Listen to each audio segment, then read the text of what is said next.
All right, we are going to be running the brand new FSD software, at least brand new for me, 11.4.2. I was actually on a trip downstate, and unfortunately I did not get to use the new software because for some reason, guys, when I was trying to update it in my garage to the new software, it just took so long to do so. I don't know why. It was almost like in a frozen state of updated software. It would not complete. So there was about 2 or 3 tries where it just stopped at like 63% or 69%, and then I just restarted the vehicle. So I'm late to the game on this software, but I did use FSD beta all weekend downstate, the older version 11.3.6. Okay, we are not clear, but the car's wow, this is aggressive. Wow, there was a car coming. Okay, I will say, sorry, we're interrupting story time, but when we were just looking on both sides, the car's very confident, more confident than I've noticed in the past. There was a car approaching at 55 miles per hour at least, and it already started edging out to get a better angle on both sides because there's blind spots on both sides. And the car decided, you know what, that car's far away enough, this one's about to pass, and it just shot the gap. So I will say confidence already noticeable on the updated software for FSD beta.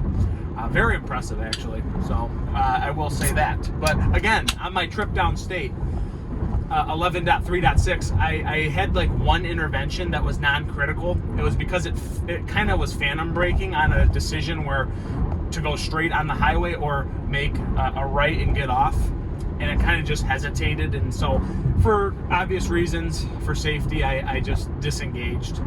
But that was my only disengagement all week, or all weekend, last weekend. So I used it quite a bit. I'd say I probably did 60% of me driving and 40% of FSD doing the driving, which is quite good because I didn't have that much time to really explore the streets, but when I did, I tried to utilize it.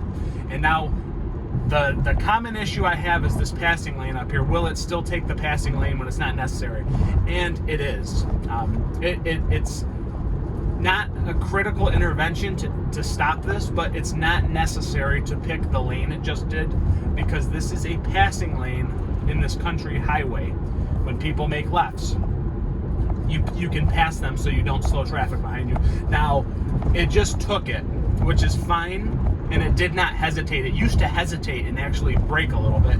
It did not. It just made the decision and went. So I will say that's an upgrade for confidence and decision making. Very good so far. Sometimes these videos are boring because it's country road, guys. I get it, but I'm showcasing the differences I'm seeing per my drive. Compared to my last drives that I've done. So I will say decision making is better, and confidence is better by far so far. So again, traveling 55 miles per hour to steep curves, big curvy roads, it handles it very well. I mean, I was going 75 on the highway on I-75. FSD never gets too close to the lines, only when it's avoiding someone that's kind of hugging your line. So it'll jump over a little bit, like a human-like behavior, to try to create separation.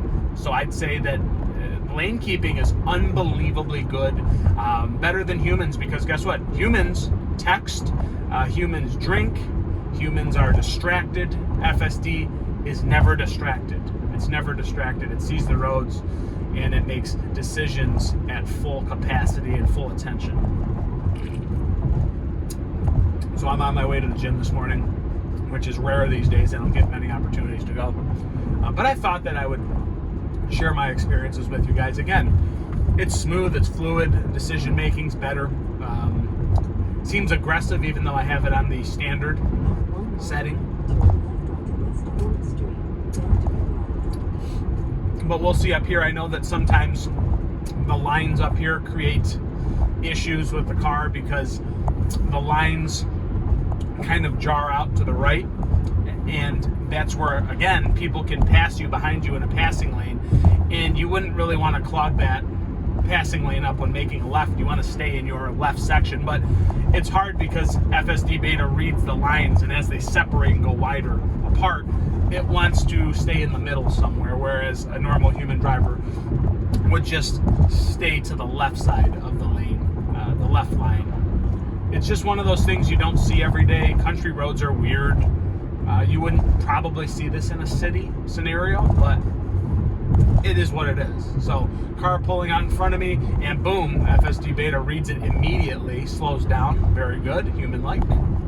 And up here again, we're going to make this left as we settle down into 45 miles per hour. We're going to make this left onto 4th Street, and we do have quite a bit of traffic approaching. So this will be interesting. And so yeah, again, it's hugging kind of both lanes. Wow, but not as much as it has before. So FSD Beta, I'm going to disengage because it started turning the wheel. So I'm going to go ahead and do that. So I did have to disengage, guys. I don't know if it was critical or not. I just don't see why it wanted to go tighter to the lane with traffic approaching. So I will say I did a disengagement today. I'm on the fence if this was a better drive or not. It's my first impression. I guess we'll revisit this on the next drive, and we'll update you guys. So there it is. Those are my first impressions, and we'll revisit.